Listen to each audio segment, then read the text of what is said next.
Hi, my name is Tana Fulmer. I'm president of the Downtown Medicine Mound Preservation Group. The purpose of the Downtown Medicine Mound Preservation Group and the Downtown Medicine Mound Museum is to preserve the history of the Medicine Mound, Texas area and its pioneer families. As a 501c3 organization, the Medicine Mound Preservation Group operates solely on your contributions and your support of our projects such as this DVD. To find out more about the museum and Medicine Mound, Texas, you can go to our website, downtownmedicinemound.com, or to Facebook. You can search Downtown Medicine Mound Museum and see a lot of photographs and share some of your family history with us. Thank you.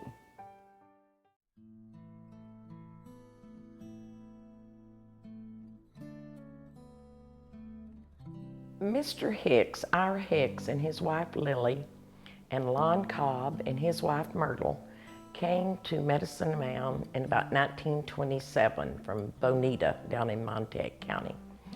And they came and opened a mercantile store together.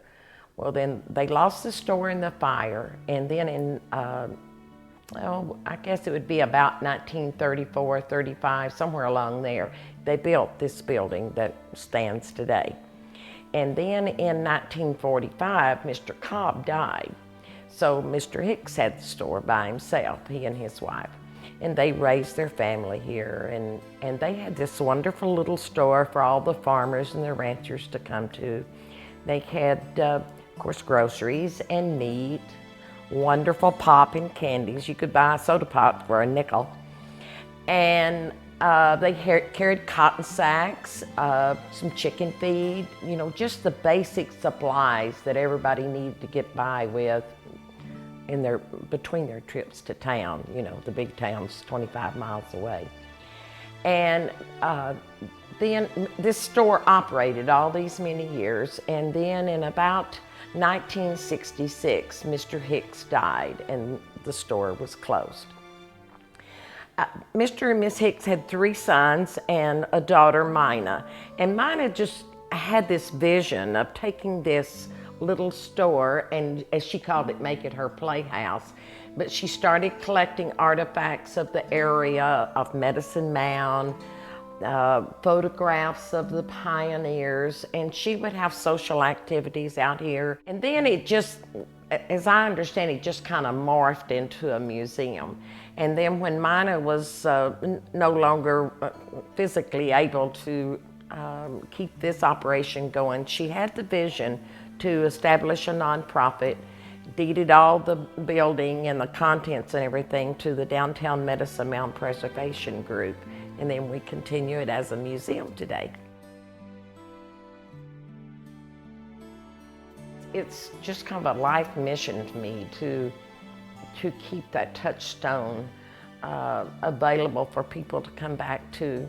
We have also had just a lot of people off the highway that come, you know, they see the mounds, what's that about?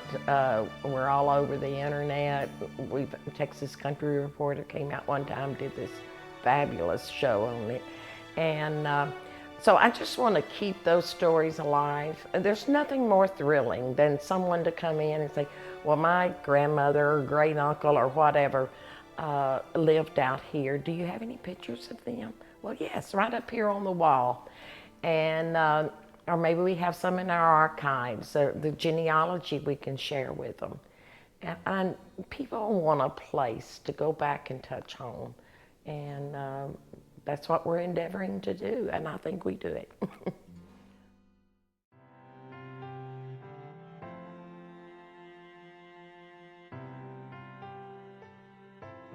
If you look over here at this area where that little dark green area is that you see below the clouds, that's a shelter belt of trees, and that's also where the railroad track used to run. But that area over there is where Medicine Mound originally was going to be. Well, the railroad came in 1908 to set up Medicine Mound, and when they went over there, this ground they didn't think was level enough to safely unload the boxcars and stuff. Now you can hardly see any slope to the land. Maybe it's worn down in all these years. But anyway, that's when Medicine Mound was moved 2.5 miles north. And there was a store out in the middle of there. If you go down the road to Gravel Pit Road and then just walk out in that wheat field, if you don't get shot, there's some stairs out there. They're still there from Gobin's store. So Medicine Mound went north so we could have level ground. When I came back about 9 years ago, my neighbors over here, Charles and Carlene Fowler, approached me and said, "Do you remember that little museum, that little cemetery that was in Ike Ketcherson's field that had the wire in?" Sure I do, sure I do. She said, "Well, would you like to work with us on getting this cemetery acknowledged? I'd love it." So we went to the county. They gave us an acre of land here, so we've got a real cemetery. Started doing a lot of research. The one tombstone is still, that's the only one that's left. There were, I think, 9 graves. And the children, 2 children died in the same year in 1891, a Ford and Ida Curley. And so we got that little tombstone brought back. Charles and Carlene came out, hauled water, hauled cement, made this platform, and they bought a marker to put on it to acknowledge the people that are unknown. This land in this area, like I say, was the beginning of Medicine Mound, and it's now referred to as Old Mounds. The 3 pioneering families that came here to this area and then over to Star Valley, and we're about 2.5 miles out of Medicine Mound right now, was M.D.L. Vantine, John Baker, and John Curley, and their wives, of course. And they donated this land here. We had a little, this is back in the early 1900s, we had an old school that was across the road here. 1-room school, no electricity, you know. Kids, there was a cellar out there that someone dug, and they ate lunch in that cellar. They'd bring their biscuits and sausage and have their lunch there. But then later on, that school existed for a while, and the Church of Christ met in it. And then later, my granddad was elected to the board, and him being an old stubborn German, came out in the middle of the night with one of his neighbors, and they hooked skids and I guess to horses, and drug the school about 2.5 miles down the road so it'll be closer to their kids. And there was an old store out there in the middle of that wheat field across the road from me called Gobin's Store. And when Medicine Mound was established in 1908, they moved that store into town. But this little cemetery it's just very dear to us because it's our first pioneering families, our first ones, and there's wonderful little stories that came. Most of the people that were buried here, which their markers are gone, but they were Mexican Americans that worked on the ranches. And a couple of stories that come to mind right off. One of the guys that died was working at Gobin's store, and he ate some peaches out of a can. Well, you know, but didn't have refrigeration back then. So he opened up that can, ate some of those peaches, and closed the lid. Well, then he ate the rest of the peaches later and got poisoning from it and died. There was another one that Iva Collier told me. Iva lived down the road. She and her sister Edith were raised just down the road a few miles. And she said when she was a little girl, and she's in her late 90s, that there was a Mexican family that lost a little baby. And they buried it here in this cemetery, and said every night for a month, the family would bring a kerosene lantern down and put it on this baby's grave. Well, in doing a little research later, you know, the Mexicans and the Aztecs, their families blended together as they migrated from Mexico and everything. And this is an Aztec custom, is to keep a light on your baby's grave for a month to ensure the safety of its spirit. Unfortunately, that story didn't get on the marker. The state of Texas gets to write what they want to on it.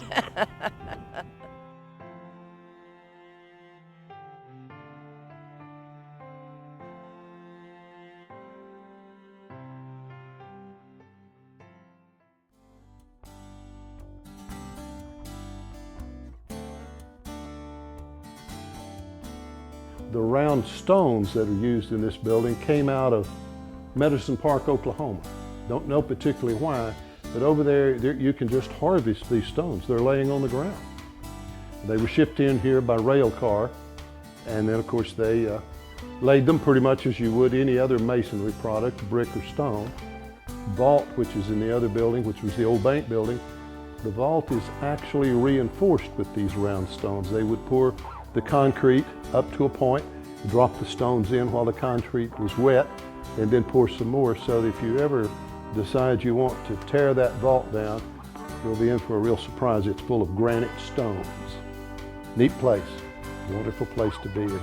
You get to studying it, not only the settlers, but the Indians and how important they were, and their mounds out here, which is really a very special treasure to have. The neat thing too is that the Medicine Mounds sits between two rivers, between the Red and the Pease. And if you study the Indian heritage, you'll find those two rivers were extremely important to the Comanche Indian. And they came to the mounds. This was a very important place to them. So these are just, this is our history of our people. We just, a wide array, a million stories, a million stories. We have school kids, we have teachers, we have a lot of photographs here and in another part of the museum that show the town before it burned. I always think it's interesting in this that these little dolls for sale are hanging by their necks. There's Mr. Castile's blacksmith shop. This is a meat case that was in the store. In under this reproduction bell sign is a metal tray, and you just put a block of ice in there, and the display. So they would lay meat out here then, and people could come in and buy it. These are what was called long handles. These were men's winter underwear. They also had them that had long sleeves and everything. But you know, these guys were out in the fields and everything, and these warm underwear kept them warm in the cold, cold winds that we have here. These are the mailboxes that were in our post office. Originally, the post office was over here in the coal building, the old building that's falling down. It was on that far end, on the west end. And then in later years, they constructed a small building here on the north side of the museum and moved it there. But these are the little combination mailboxes. And this summer, Nolan Tidwell came and visited, and he said that was one of his jobs as a kid, was to reset all the combinations. He still remembered his combination to his family mailbox, and it's been forever. Miss Cobb, right here, she, let's see, is a sister to Mr. Hicks that built this store. And she was the postmistress, as they called it then, for many, many years. I think May Emery also was for a while. These are the last cancellation letters. The post office closed in November the 30th, 1957.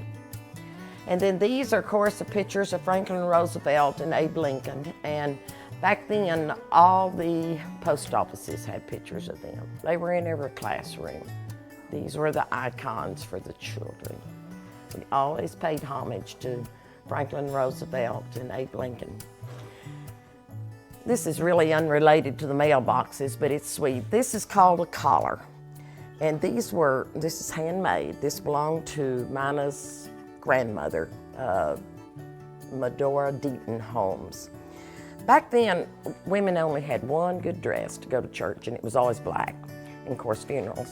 And they would make these little collars and put it over their dresses to make it look like they had a new dress. And it give a new look. This one's really special because even it has in under the arms. I've never seen one like this. Now, you may have noticed this lovely derby on top.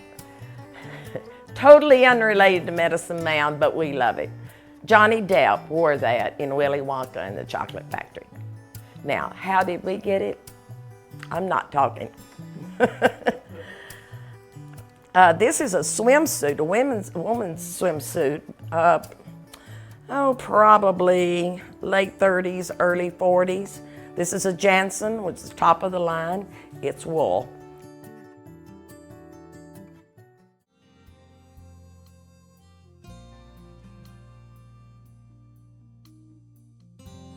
Yeah, well, Bill Neal, and I'm a native here of Medicine Mound. Grew up on a ranch here.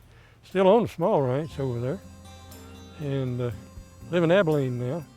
I'm retired, and so since I retired in 2004, I started indulging my hobby of writing books, historical nonfiction. I've always loved to write.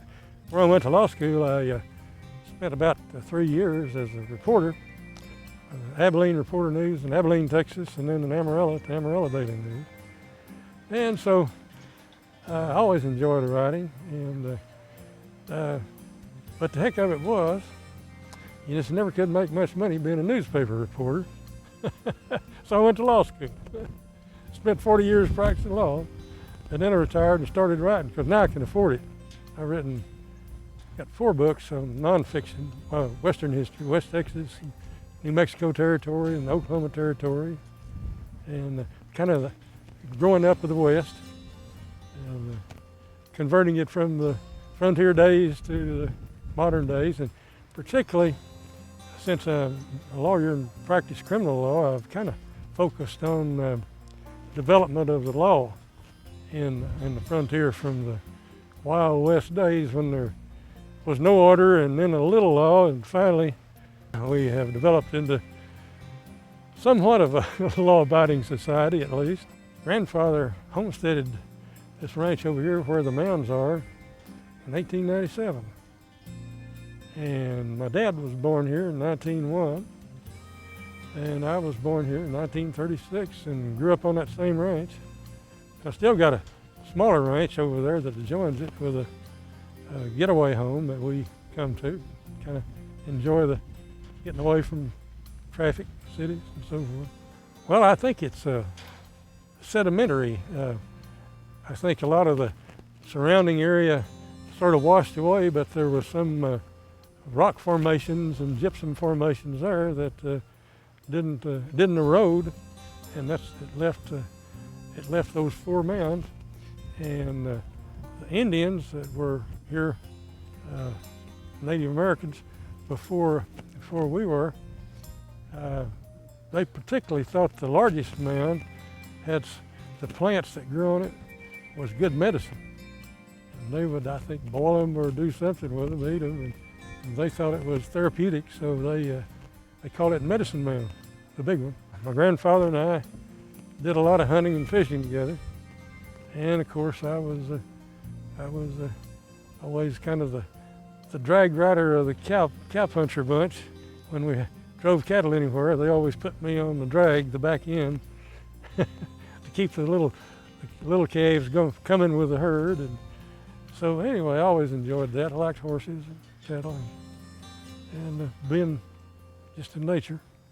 Well, for those of us that are the settlers and the descendants, it's really important. I think we love to come back every year and get together with the descendants and renew old acquaintances. This used to be the grocery store here, of course, when I grew up. And across the street was a service station and a post office, and there used to be a barber shop right here and a cafe across the street. And I started school right across the railroad track over here. Well, it's just always a good, peaceable place to come and renew the heritage that we have. We're proud of the heritage that our families gave us. And I think they taught us some good core values, and taught us that the value of hard work and achievement, and trying to better ourselves and the community. So it means a lot to us.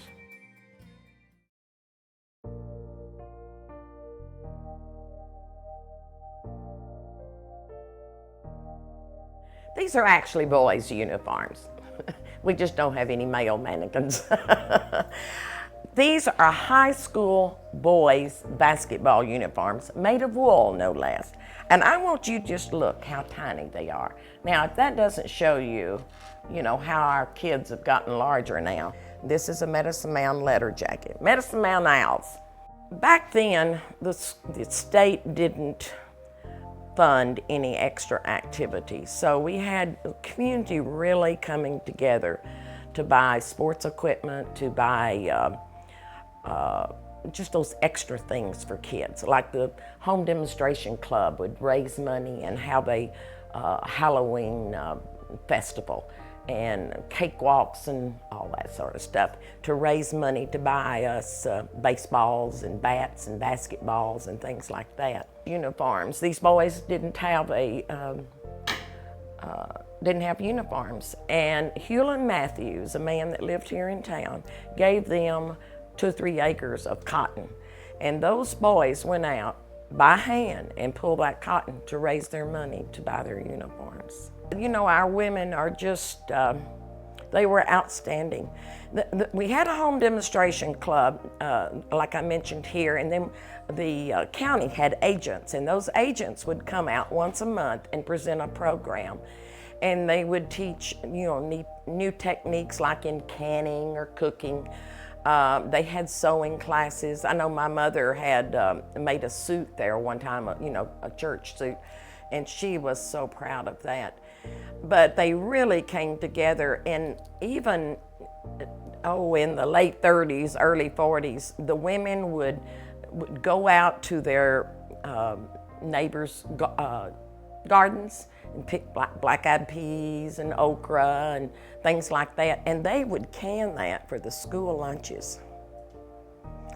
And they also did a lot of canning for the soldiers in World War II. They made bandages. That truly was an American war, but all these little communities, the women would get together and make supplies to be shipped over to the soldiers. It was amazing. You talk about neighbors helping neighbors. Someone would get sick, and the neighbor guys would get over and put a crop in or plow their land, or if the wind got up and the sand was blowing, they'd run a harrow over it to save that guy's topsoil. If you lost a barn, they'd all get together. That old barn raising story is true.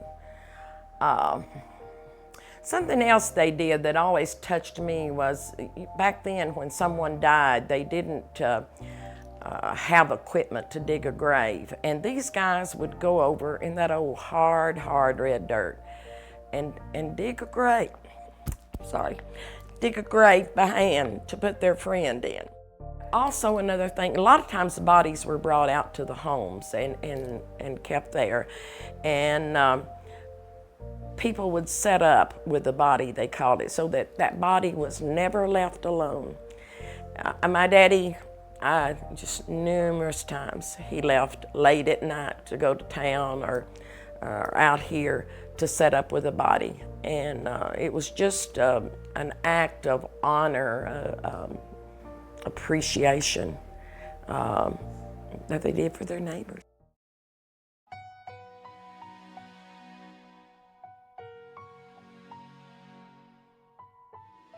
The dresses are unique, and they represent probably a person and a period and a time that's special to us in the Mounds in Hardeman County. The dresses were actually handmade lace dresses owned by Ira Potts Page. And Ira Potts was born in Central Tennessee in 1875, moved with her parents and 6 siblings to Hardeman County in 1892. And she was, parenthetically, my great aunt. Wonderful, reserved, very Victorian lady. Was ensconced in the 19th century, probably. Very proper, and she was a school teacher. And she was one of the first, probably, female landowners in Hardeman County. Women couldn't buy property, but she and her brother went together and bought the farm. When he reached manhood at 18, she was older. She put up the money, and they bought a farm north in Hardeman County. Well, she was refined, and in spite of her background, which was very hard and rough and didn't have formal education, and yet she absorb this regaled atmosphere? Well, she married Mr. Page, who was in the county also. These are their love letters. And you read them and you think, they were so formal. Dear Miss Page, dear Mr. Potts, you know, and they'd talk to each other. And then one of his last letters, he kind of put the pressure on her. He said, I'm in great anxiety. My heart is broken. Are you going to accept my proposal of marriage? Which he had given many times. Well, they were finally married, but she was 38 and he was 39. And they were, to see them together, they were always a little standoffish, no public display of emotion, but that was the style, and that was the way people acted back then. But she was a very fine lady, and all that knew her thought she was a fine lady, and she just carried herself well. And I can remember as a child, she would lean forward and you would go up and kiss her on the cheek, you know. Didn't want to show any emotion, because that just wasn't done back there. But these dresses represent not only her, but all the women that grew up in this atmosphere of this country and yet became fine ladies. And some of her sisters did marry young, which was more traditional. But she was the oldest of all the children, and so she felt such responsibility. And when she would earn her, I forget, like the first month she taught school, she got like $8. Well, 7 of it she gave to her parents for the other children. And so as they came along, she would help them. And she always thought, well, if I went out and spent money on myself, that's a sin. You know, for me to have great pleasure, that's a sin. Well, it's kind of the way the Lord blessed her, because then after she married Mr. Page, they did quite well, and their home is still here in Chillicothe, and it's probably the one that's most well kept, big 2-story house in Chillicothe. And so she did quite well at the later age. So everybody has a unique history, and she was a unique person, despite the fact that she represented a lot of the women in West Texas.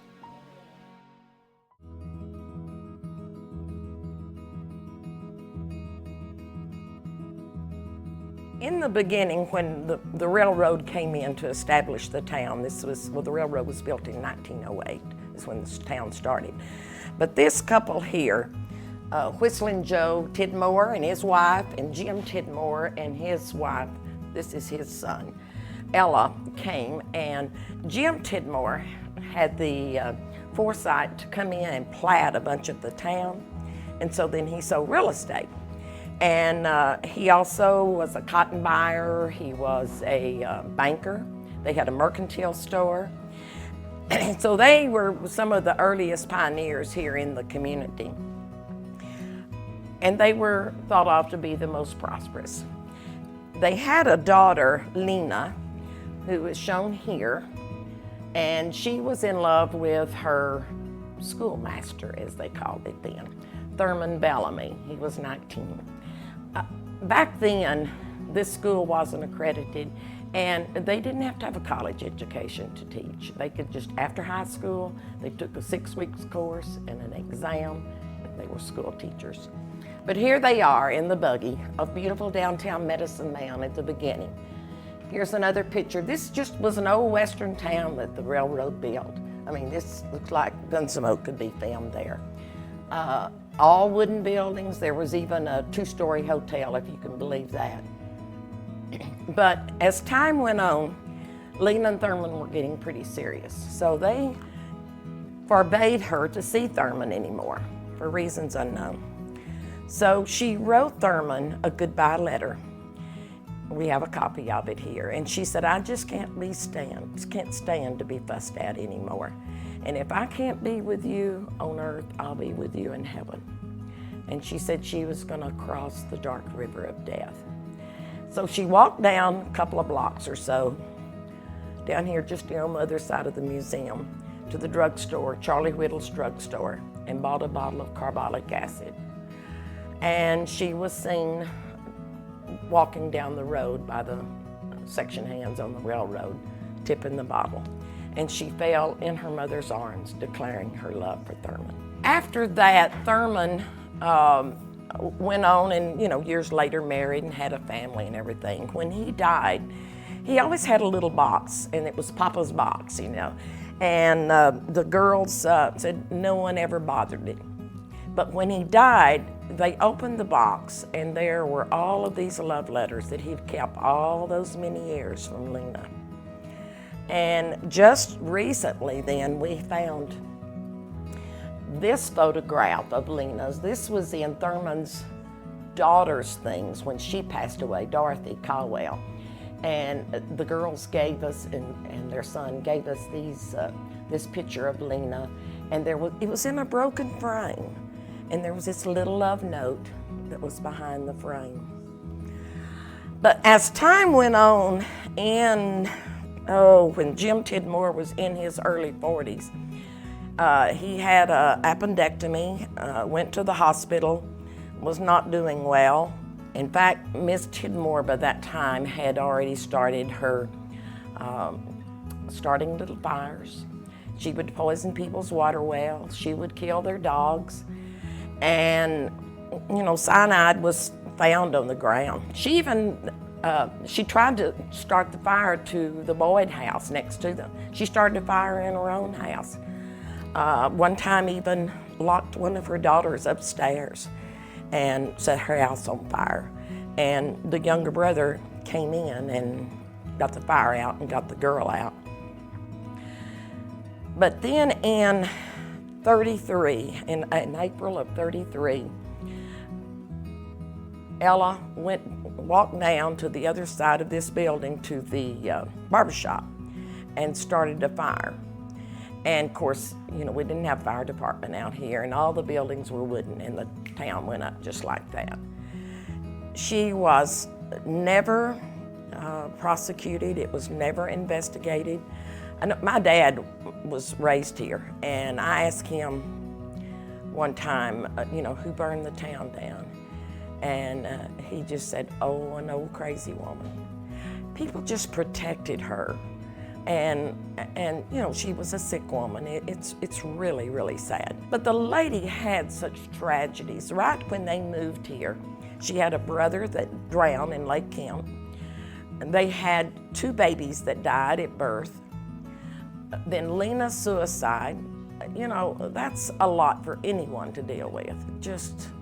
It was, I don't know, about 15 years ago or so, Bill Neal and Mina Potts started collecting all the settler stories, and they started investigating the newspapers, and that's when my generation found out about what happened. And when this happened, when Medicine Mound, the fire came, then, you know, right after that was the big drought, and there was the Depression, and Medicine Mound started diminishing. You know, it was once 500 people, and by the, I don't know, 40s, around 200. At one time when I was a kid, you know, every 160 acres at least was a house, and it was a thriving, thriving community. But this was kind of all the demise of Medicine Mound.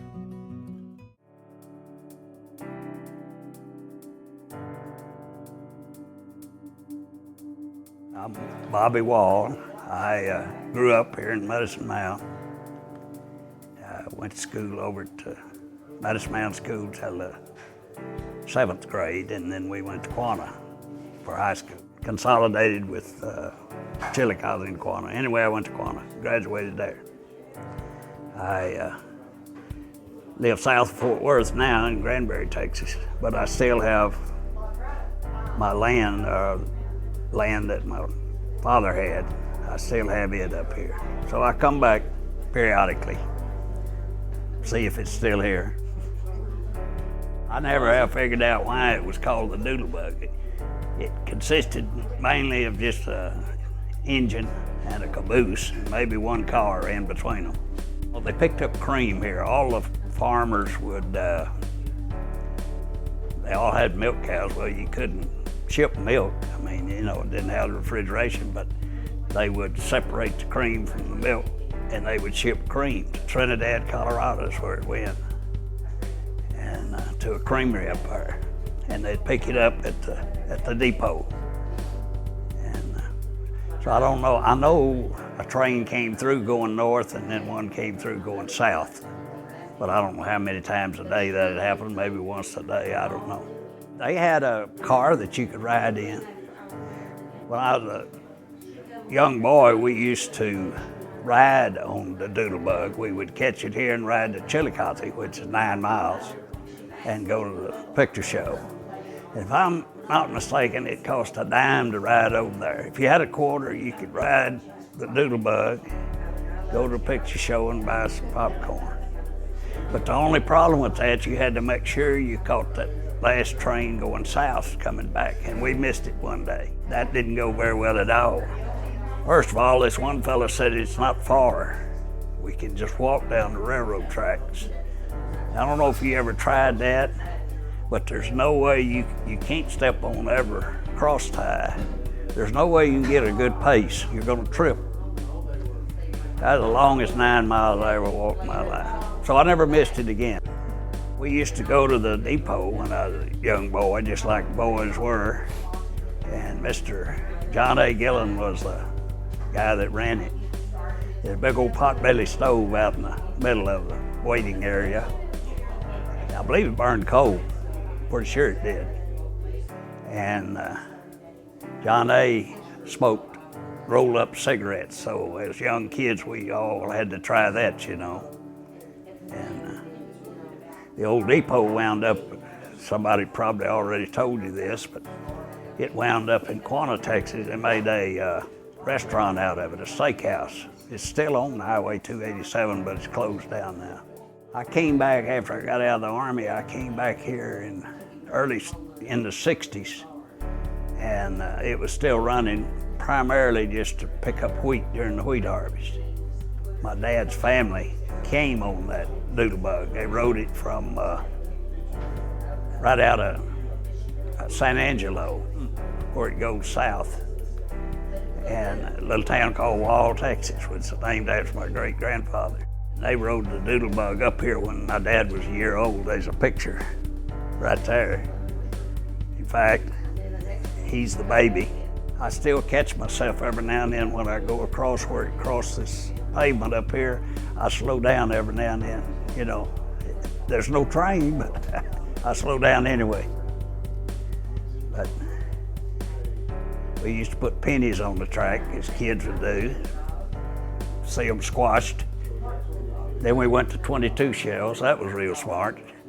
That's all I know about the Doodlebug. Yeah, you know a lot about the Doodlebug. Well, it wasn't a very long train, so it can't be a very long story.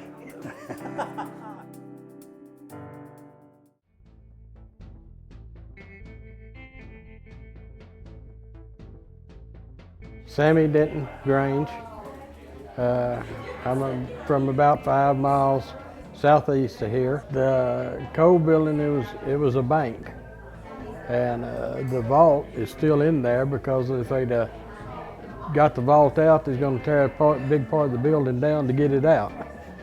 So the vault is still in the bank. My grandfather worked in the bank. Mother and her sister worked in the bank. I know my grandfather had the looked like a huge ad machine that they said was what they did the paperwork on, and that he owned the bank.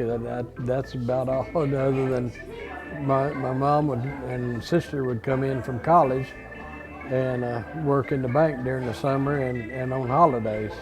Walter William Coe, he owned the bank and built it.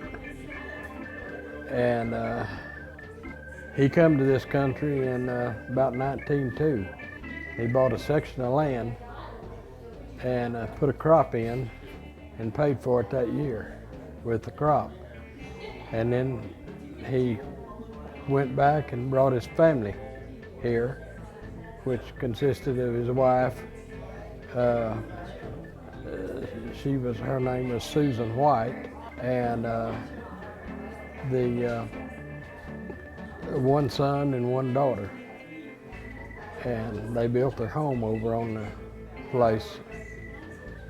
And the first home burnt, and the second home they built is still there. My brother was living in it. Something like this gets it on the map. Nobody hears it, nobody knows nothing about it much, But it's things like this that does make it known, and of course, part of it is Quanah Parker. The 4 Mounds over there, he and the Comanches and the Apaches every year came to the Mounds to get herbs off the Mounds for medicine. And so they acquired the name of Medicine Mounds. This is a lot of history right here. During the days when, it was rainy or too cold for the guys to be out farming and everything, or if they, one of those rare moments when they were caught up, they would come into the museum building, which was Mr. Hicks's store at that time, or over to what we call the coal building now, which was Mr. Brooks's filling station. And they'd play 42 and some played checkers, I think, but the main game was 42. And then in later years, that middle section of the coal building was vacant. It had housed a drugstore at one time. But that was their domino hall. Of course, they never had to sweep or anything because it was just for the guys. And they would have the old potbelly stoves to keep it warm. But they played a hot game of 42 in there. One day, Cheesy Walser dropped one of those dominoes and it broke off the end of it. Well, this is major catastrophe, with Mark Deck here, or maybe you don't call him a deck, but set. So anyway, they came back the next day to play 42 again, and Mr. Brooks had taken each one of those dominoes and sawed off the corner of it so they all looked alike. So now they had a good set. And we have those dominoes in the museum and one of the tables.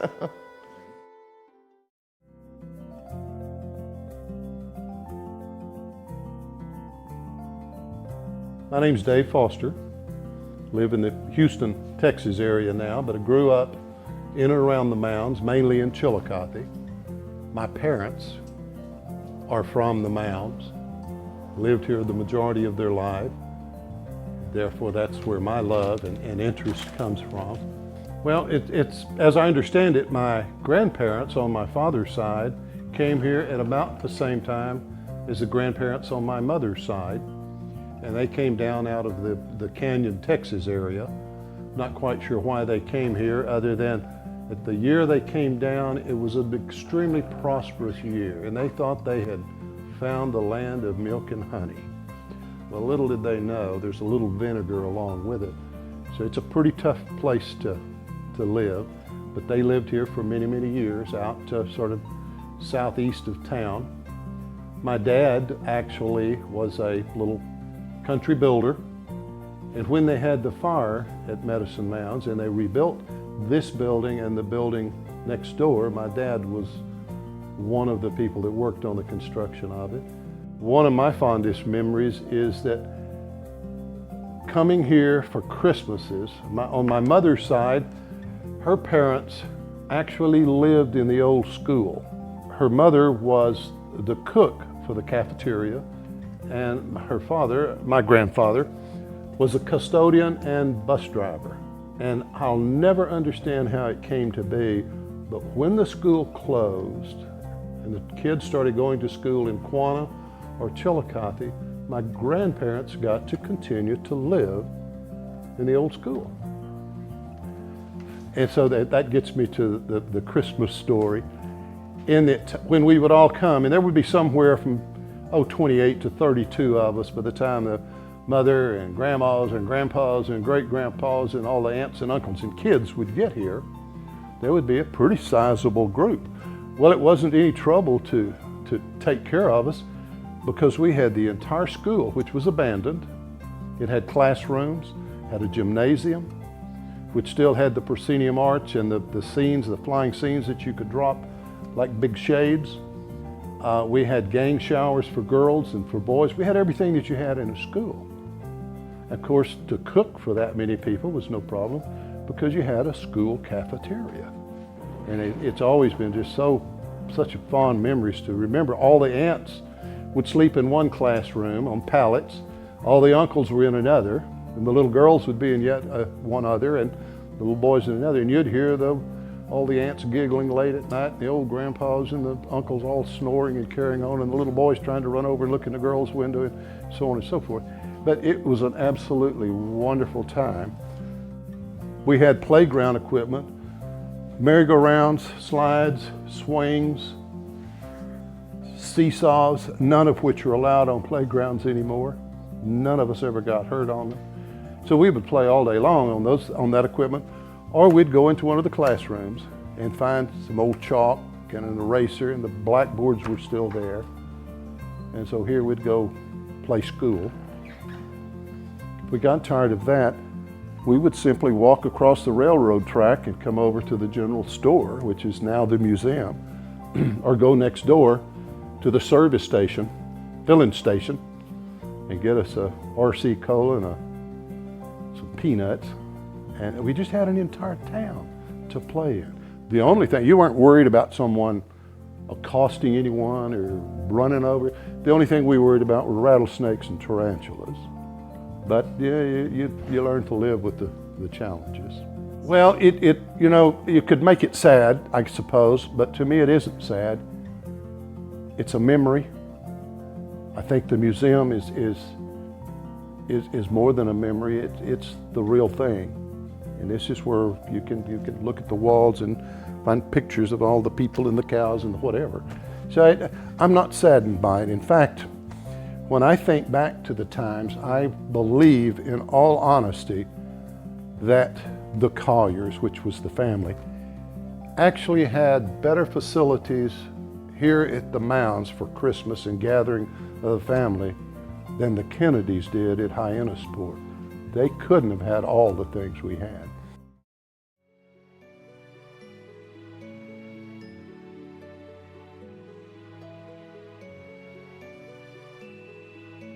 That team was in the school year of 1944, 1945. And they went to state, and their coach was a Coach Teague. And they went to SMU in Dallas and played for state, and they lost.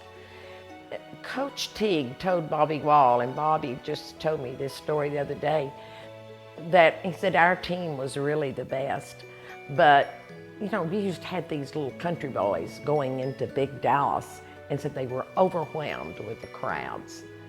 And they just didn't play their best. So they lost at state, or won, I guess you call it semi-state, that's what they won at. Bobby Walter Kaufman, she and Billie Jean Ketcherson had boyfriends on the team.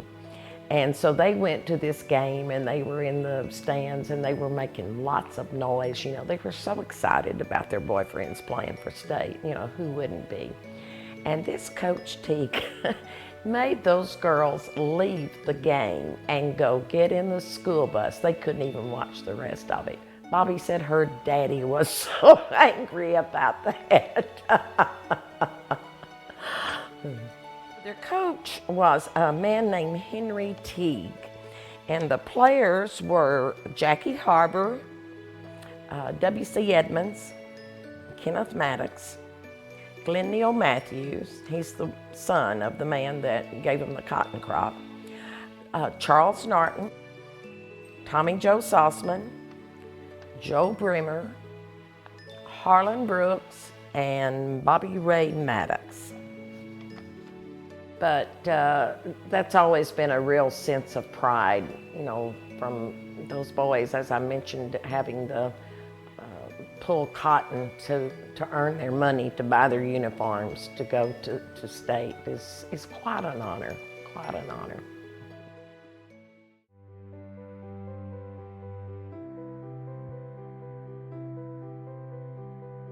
Well, I was born and raised here in Medicine Mound. My parents were Ruth and Hewlin Matthews. I had two brothers, C.L.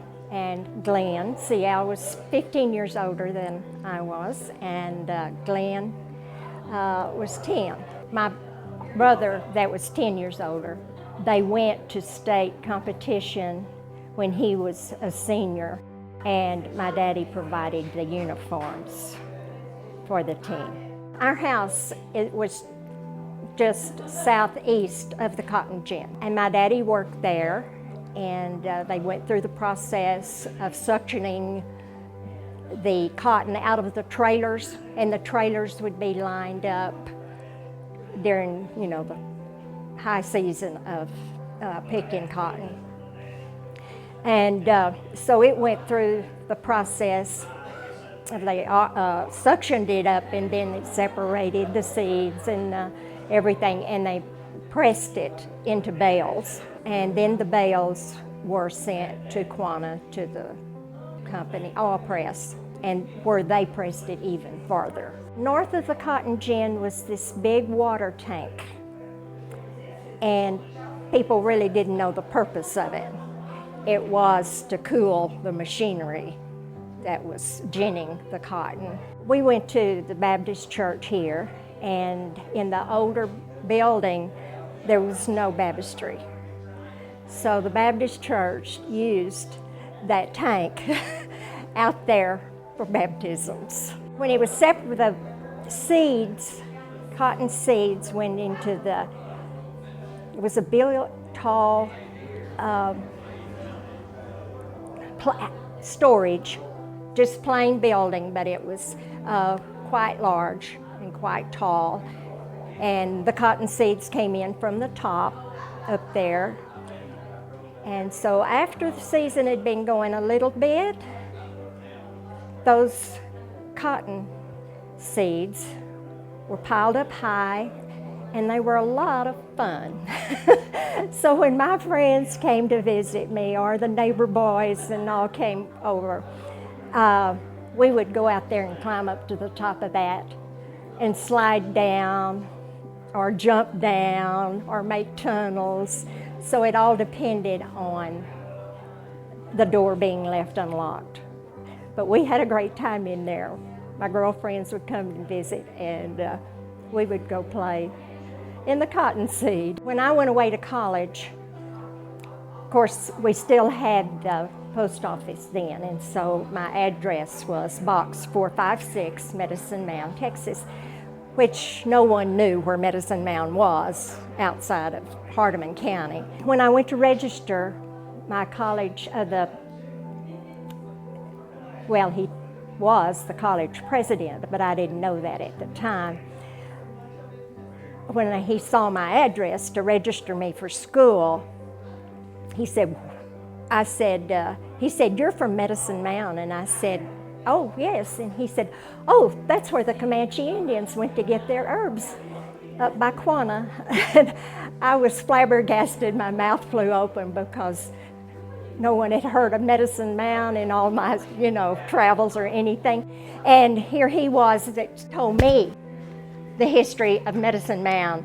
And I come to find out that he was the author of Texas history books for the public schools in the state of Texas. Our house is completely demolished and gone. There is a field there now. It was a big part of our life. He was a cotton farmer and had a dairy also. My daddy had a heart attack while he was working at the gin and passed away when he was 57 years old.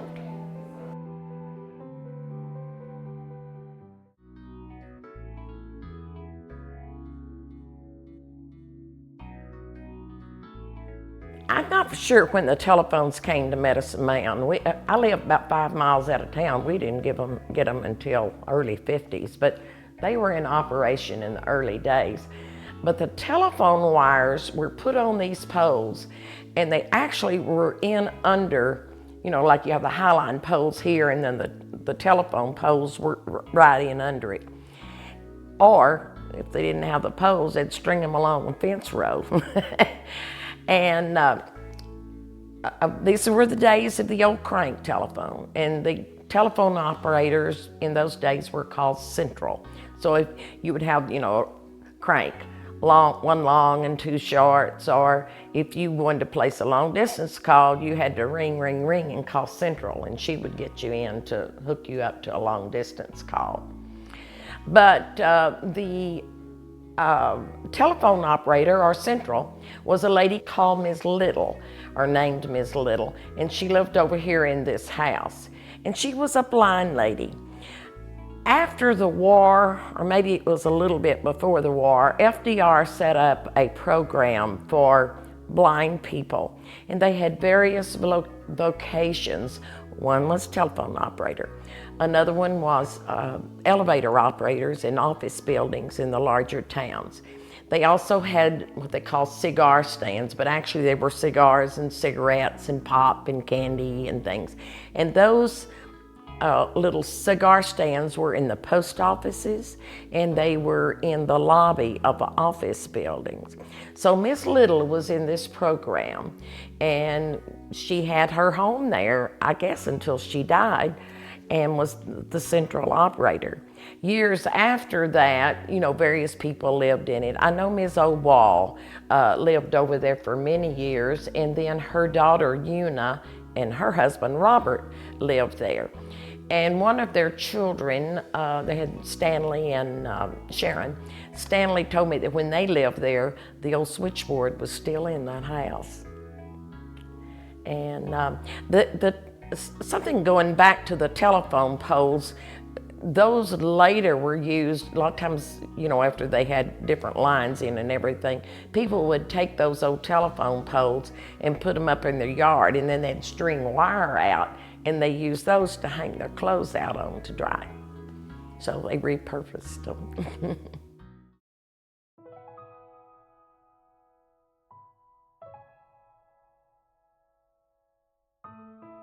Well, the school, as I understand it, came into being about the time the town came into being. There were many, many little tiny schools out all into the farm areas. At one time, I think there were 42 schools in the county. Today, there are 2. But as the populations grew and everything, and they wanted their kids to get a better education, these little country schools would start consolidating with Medicine Mound. And oftentimes they'd move those buildings in too, so it was kind of a hodgepodge of buildings. They actually had several buildings. I know at least one burned, maybe 2. But in 1937, again, through the WPA project, they built this beautiful new building. Jack Hendricks, who was a local, he was the superintendent of it. And if memory serves me correct, that cost about $16,000 to build that beautiful brick building. And it had, you know, 1 through 12 grades. And, you know, one of the greatest memories to me, of course we had recesses all the time, but it had a sidewalk built all the way around it. And that was the greatest place to skate, to play jacks. I can still feel the cool cement on my bare feet, you know, and smell that wood in the hallways and that red stuff that Mr. Strickland used to clean the floors with, a lot of smells. But in 1946, they didn't have enough children to warrant keeping the high school there. So the high school consolidated either in Chillicothe or Quanah, depending on where you lived in the community.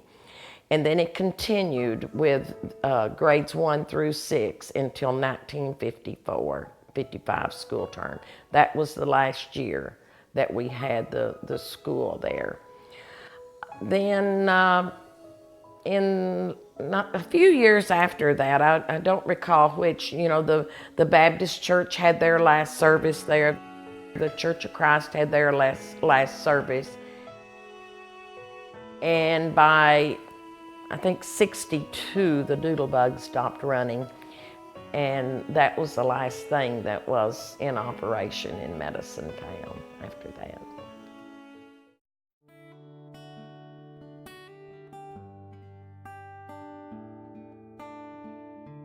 W.C. Rogers Jr., but my Everybody knows me as Dub. Born in 26 in Littlefield, Texas. We moved down here in 38, and I was the happiest little boy you ever saw. My daddy was raised here, and he used to tell us we had a heater there in the living room, about 12 inches kerosene heater, and he said there's trees down there at Quanta bigger than that heater, and I just couldn't believe it. So out there at Littlefield, they're all locusts about 6 inches. And when I moved down here in 38, I was the happiest fella that ever was. I love this old country. I think the main thing is the copper rocks. Bought a little place out there on Cottonwood Creek, and the old boy owned it before us. They named him Copperhead Young. He had one of those chipping hammers, and he went all over the place chipping, looking for copper, but never could find any. Then they had another copper scare about 47, and somebody sent a geologist in here. At that time, Cottonwood Creek was about 50 foot wide, and the bed was clear, and we went down there, and he found a little copper, but he also found a little bit of gold in those rocks there in Cottonwood, but it wasn't commercial. First dealings I had with death was in 38. I had a little friend, Troy Barnes. He lived up here about where the Jimmy Jump's house is. He died with meningitis, and that was my first taste with death. Family buried down there at the Big Valley Cemetery. I always go by and visit Troy's grave when I'm down there. Used to. Neil's entrance was right there at the Little Mound, and they just had a cattle guard, and anybody wanted to could go up on the hill mounds. And 1st of April every year, we would play hooky from school and go over and play on the hill mounds. And that third hill mound, it's special. My daddy proposed marriage to my mother sitting on top of that in 1922. I always argued those hill mounds was built. They started on the small one, and then the next ruler wanted to be a little more important, so he had a bigger one built, and the next one's bigger, and the fourth one. And there's also a little bitty one on further north that was started, and just got about so big and quit. And I've always felt like those hill mounds were man-made, kind of like pyramids, but now I'm the only one that thinks that. All one's got a platform around it, and they said the Indians used to race the horses around that belt around the hill mound, of the small hill. And Mr. Neal bought that ranch back before the 1900s, and he was batching down there, and he had a half dugout. He looked over there and saw the Indians coming off that hill mound. Said he went deep into his dugout and stayed.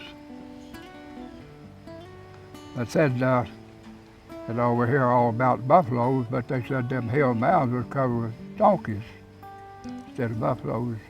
I'm real fond of arrowheads. I've never found any around the hill mounds, but I found lots. But here, several years ago, I found the spear points.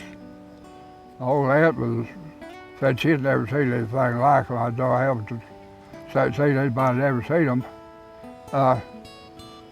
Over there, we got a little place on the west side of Cottonwood, and I was running cows one time on horseback, and I run across 3 piles of bones there. So I thought, well, sometime I got time, I'll come over here and check those out. And I went over there and I found 2 perfect spear points about that long, and then 3 or 4 halves. And our granddaughter checked me a book out of the library on arrowheads, and according to that book, those spear points was 1,000 years difference in the age of them. One of them was Columbia based, and I forget what the other was. I don't know whether you know anything about, but Indians made about 3 sizes of arrowheads, and they made a little bitty one they call a bird point. And I read here a while back, or some time ago, whether you put in more bird points, that they had oxidized and dissolved them. But I found one here about 6 weeks ago, another bird point, so I was happy to find it.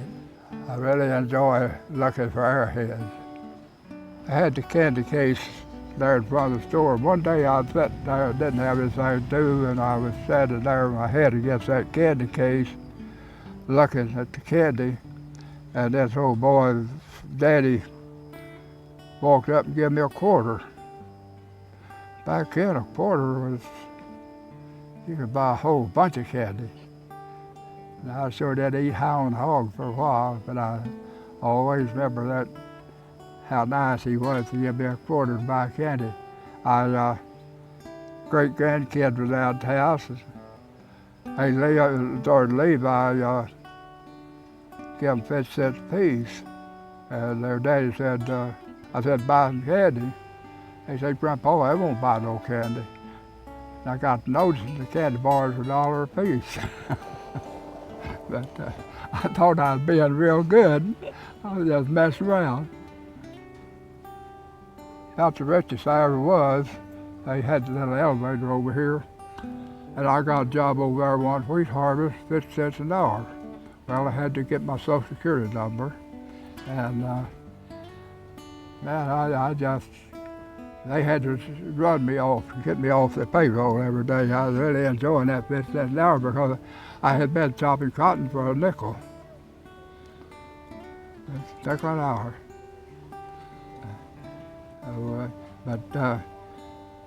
It's just, I know I aggravate people now because I just can't comprehend the difference in the value of money now and what it when I was growing up, or, well, not all that long ago. I was at the bank here a while back. I asked the lady if they had any 50-cent pieces. They had 8. So I got them and give one to each of the grandkids. I told them that as long as they had that, they'd never go broke. I hope they'll keep them for keepsake, because I remember when the silver dollar was not all that common, but you could get a silver dollar. This old boy used to cut wheat for us, and he was telling about, he was up in South Dakota. He walking his machine from one field to the other, and the old boy stopped him and said, I've got 40 acres of wheat out here, would you cut it for me? He said, yeah. Said he circled out there and cut it, and the old boy, he got through, the old boy met him to keep, paid him off in silver dollars. Said he couldn't keep his britches up the rest of the day.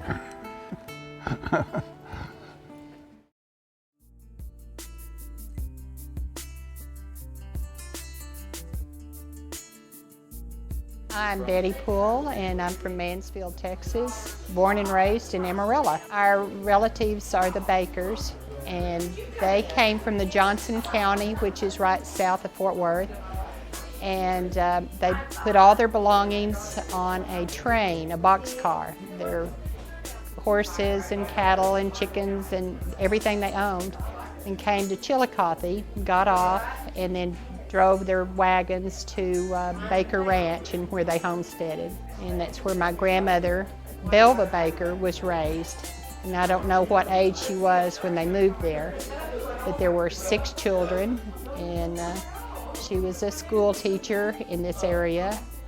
And she told me the story one time. She was going through the prairie, and that's when the Indians would come to do their medicine on Medicine Mound, and they would offer her meat and on a skewer, and she said it wasn't done, and they would always ask her if she would like some. Anyway, she refused and didn't eat any of the meat, but that was her interacting with the Indians. I do remember one story. They were saying that when she was growing up, the grass was as tall as a man on a horse. And so I thought that was interesting. I can't imagine grass being that tall, but anyway, she had a good life here. One of the stories of my great-grandmother is when they moved here, she didn't like it because she never could get the red dirt out of the clothing, because I guess they had to wash their clothes in a creek, and she wanted to move back to Johnson County. I'll tell you an interesting story about his grandmother, which was Alma Neal Baker. We had brought my grandmother she had passed away, and we were going to bury her in the Quanah Cemetery. And I was 11 years old, and I was reading the tombstones, and it had everybody's name and the year that they died, born and passed away. And I got to one, it said Alma Baker Foster, or I'm sorry, Alma Neal Baker. And there wasn't a date on it. And I said, well, there's no date on this cemetery. And there was a lady behind me, and she's like, well, that's my cemetery. And I was little, and all I could think of was there was a ghost standing behind me. So I turned around real slow, and she was so sweet. She says, I'm Alma, and that's where I'm going to be buried when I pass away. And then they will put the dates on the cemetery. And I went, oh. I think I tiptoed away. But anyway, that was the first time I had ever met her, and that would be my great aunt.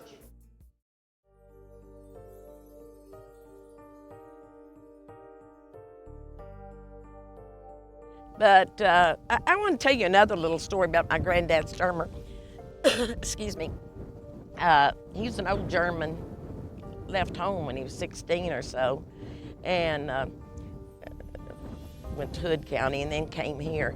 But he was one of the, he and Ketchersid and Van Tyne, can't remember another name or two, they started the Church of Christ in Medicine Mound. And they met across the road here. And then they went on into town when that town started being built. Well, the Church of Christ did communion with 1 cup, and they decided to change that. There was an old guy sitting on the front row that had a nice mustache and, chewed a little tobacco and kind of made that kind of rank. And so anyway, the church decided to go to individual cups. Well, my granddad would have no part of that. So he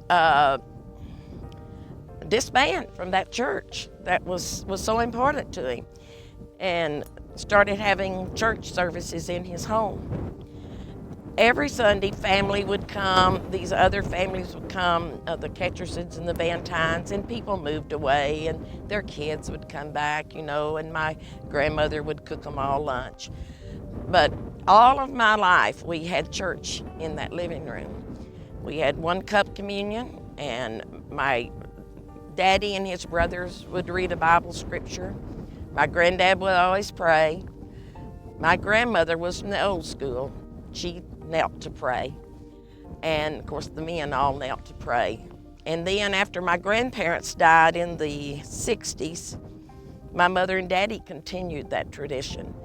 And they died in the 80s, and until they died, we had church it's where I live now, had church in that home every day, every Sunday.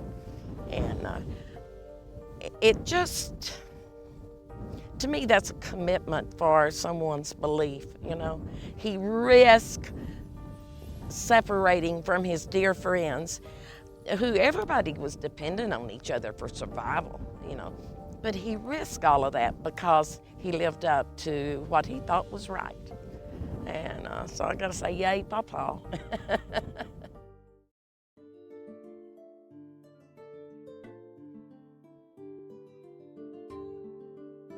I'm Mary Dean Walser Whitfield, and my dad was Hoy Walser, Hoy and Kathleen.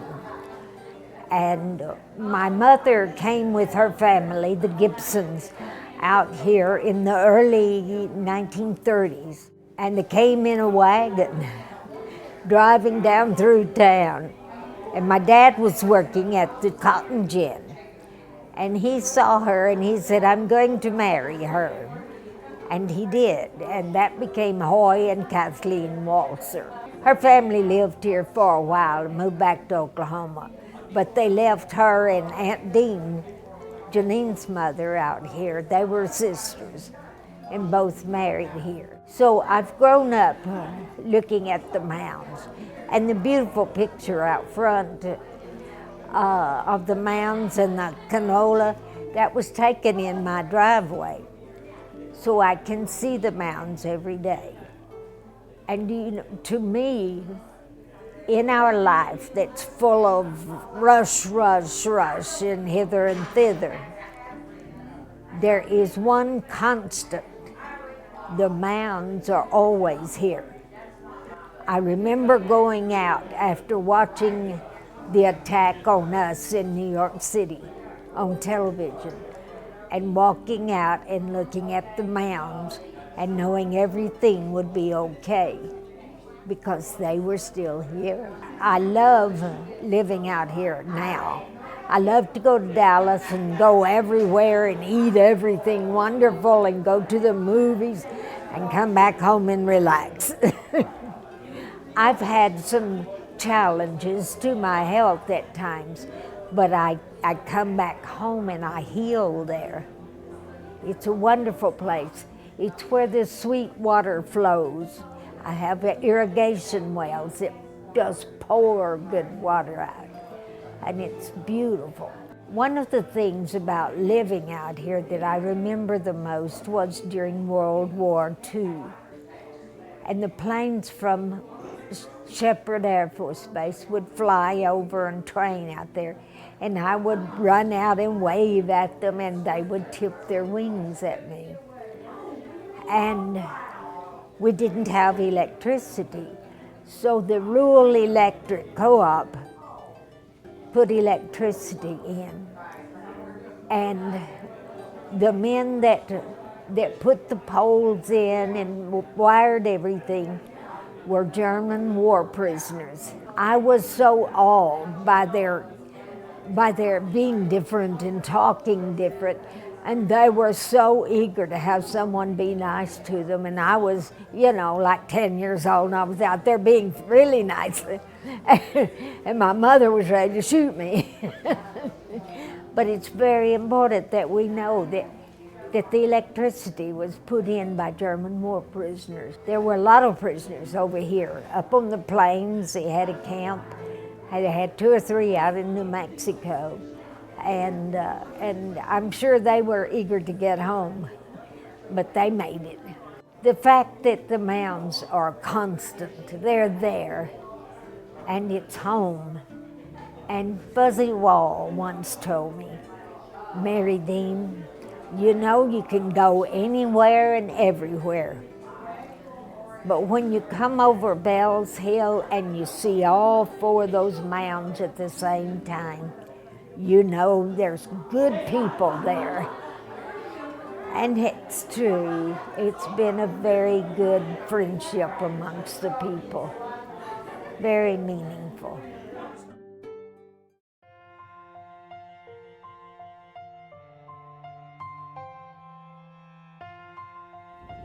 It's kind of a touchy thing to talk about.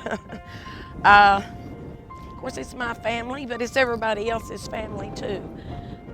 I just want to make sure everybody's remembered. And I know from my own experience of doing genealogy, it means so much to go back 3 or 4 generations and find just what a person's occupation was. You know, you just grasp onto that. We're all a part of our ancestors. And the more I learn about my ancestors, the more I know about myself. And I want to offer that opportunity for other people to come. I call it the touchstone. I also refer to it as keeping the home fires burning. When people have moved and left to the cities and all of that chaos, and I have been there too, it's something real comforting to come back just to the simplicity of Mother Earth and the sky and a few memories. And I thank all of these people for their gift. It's tremendous.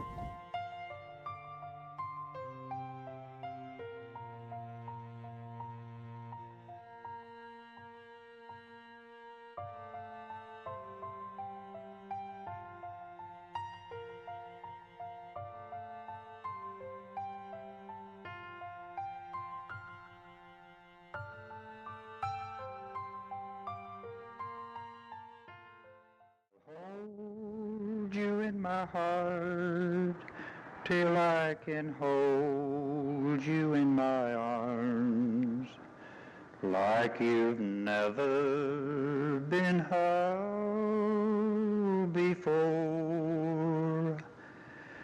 I'll think of you each day and I'll dream the night away till you are in my arms once more. The stars up in the skies know the reason why I feel so blue when I'm away from you. I'll hold you in my heart till I can hold you in my arms. So darling, please wait for me. The stars up in the skies know the reason why I feel so blue when I'm away from you. I'll hold you in my heart till I can hold you in my arms. So darling, please wait for me.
You are my sunshine, my only sunshine. You make me happy when skies are gray. You'll never know, dear, how much I love you. Please don't take my sunshine away. The other night, dear, as I lay sleeping, I dreamed I held you in my arms. But when I awoke, dear, I was mistaken, and I hung my head and cried. You are my sunshine, my only sunshine. You make me happy when skies are gray. You'll never know, dear, how much I love you. Please don't take my sunshine away.